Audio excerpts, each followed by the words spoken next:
بسم اللہ الرحمن الرحیم۔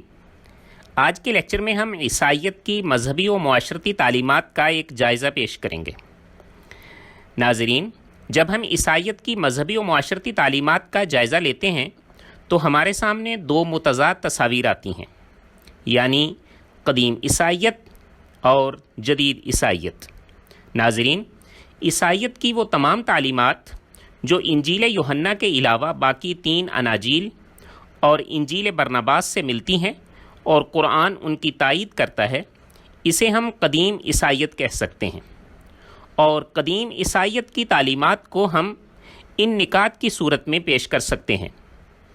نمبر 1، توحید باری تعالیٰ کا پرزور اثبات۔ نمبر 2، اللہ تعالیٰ کے اپنی ذات و صفات میں یکتا ہونے کا بیان۔ نمبر 3، حضرت عیسیٰ علیہ السلام کے اللہ کا بندہ اور رسول ہونے کی تاکید۔ نمبر 4، حضرت عیسیٰ علیہ السلام کے خدا اور ابن اللہ ہونے کا رد۔ نمبر 5، پاکیزہ اور اعلیٰ معاشرتی و اخلاقی تعلیمات۔ اس کے بالمقابل جدید عیسائیت ایک مختلف تصویر پیش کرتی ہے۔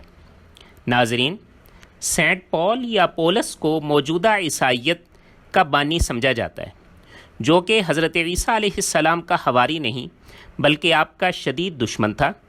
پھر حضرت عیسیٰ علیہ السلام کے بعد اپنے کشف و الہامات کے دعوے کے ساتھ حضرت عیسیٰ علیہ السلام کا نمائندہ بن گیا، اور اس نے رومی، یونانی اور دیگر مشرک اقوام میں عیسائیت کو مقبول بنانے کے لیے مذہب میں بہت ساری تبدیلیاں کر دیں۔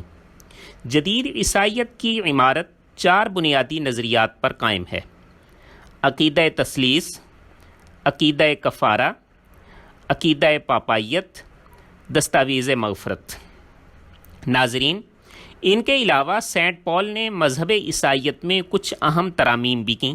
مثلاً عیسائیوں کے لیے تورات اور موسوی قوانین کی تمام پابندیاں ختم کر دیں، ختنے کا حکم منسوخ کر دیا کیونکہ غیر یہودی اسے ناپسند کرتے تھے، رومی اور یونانی تہواروں کی مشرکانہ رسوم کو مسیحیت کا جز بنا دیا۔ مزید کئی نظریات مثلاً الوہیت مسیح، ابنیت مسیح اور عقیدہ کفارہ اختراع کیے۔ ناظرین، اب ہم جدید عیسائیت کے بنیادی عقیدہ یعنی عقیدہ تثلیث کی مختصر وضاحت کرتے ہیں۔ عیسائیوں کے نزدیک خدا ان 3 اقانیم یعنی اجسام سے مرکب ہے: باپ، بیٹا، روح القدس۔ ان 3 اقانیم میں عیسائیوں کا کچھ اختلاف بھی ہے۔ ایک قول تو یہی ہے کہ باپ، بیٹا اور روح القدس کے مجموعے کا نام خدا ہے، اور یہی عام عیسائیوں میں مقبول مذہب ہے، جبکہ بعض عیسائی علماء کے نزدیک باپ، بیٹا اور کنواری مریم کے مجموعے کا نام خدا ہے، اور اس عقیدے کو عقیدہ تثلیث کہا جاتا ہے۔ اب ہم عقیدہ تثلیث کے ان 3 اقانیم یعنی اجسام کی مختصر وضاحت کرتے ہیں۔ سب سے پہلے باپ۔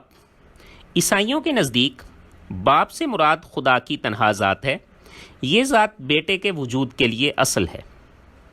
باپ کا مطلب یہ نہیں کہ اس نے کسی کو جنا اور کوئی ایسا وقت گزرا جس میں باپ تھا اور بیٹا نہیں تھا، بلکہ اس کا مقصد صرف یہ ہے کہ باپ بیٹے کے لیے اصل ہے، جیسے ذات صفت کے لیے اصل ہوتی ہے، جبکہ جب سے باپ موجود ہے تبھی سے بیٹا بھی موجود ہے۔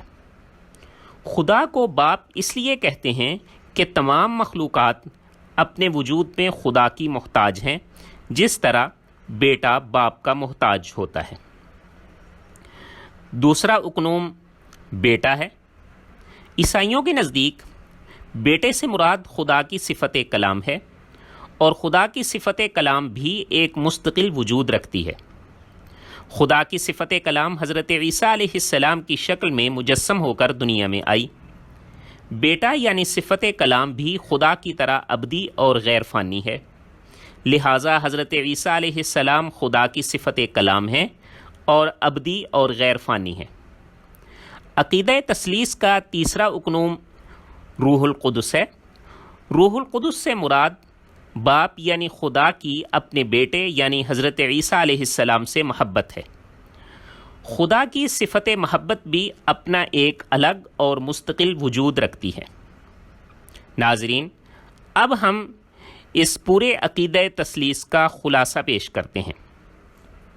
چنانچہ عیسائیت میں خدا 3 اقانیم یعنی اجسام پر مشتمل ہے۔ نمبر 1، خدا کی ذات جسے باپ کہتے ہیں۔ نمبر 2، خدا کی صفت کلام جسے بیٹا کہا جاتا ہے۔ نمبر 3، خدا کی صفت حیات و محبت جسے روح القدس کہا جاتا ہے۔ عیسائیوں کے نزدیک ان تینوں میں سے ہر ایک خدا، اور تینوں مل کر 3 خدا نہیں بلکہ ایک خدا ہے۔